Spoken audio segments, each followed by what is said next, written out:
కూటమి ప్రభుత్వం వచ్చిన తర్వాత జగన్ వెన్నులో వణుకు పుడుతోంది.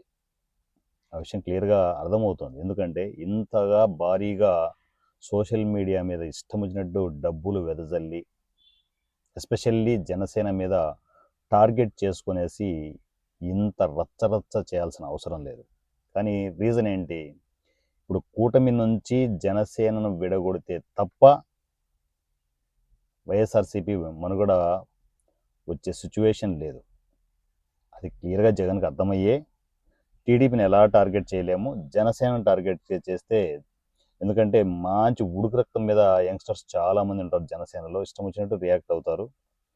ఆ రియాక్షన్ని పాజిటివ్గా మలుచుకొనేసి కూటమిని బద్దలు కొట్టచ్చు అనేది మా జగనన్న చీప్ ట్రిక్స్.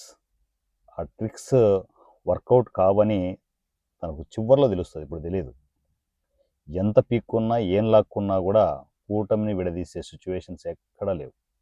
పవన్ కళ్యాణ్ అనే సునామీ ఉన్నంత వరకు వైసీపీ వ్యవహారాలు పొరపాటును కూడా వర్కౌట్ కావు. సో జగనన్న తెలుసుకో.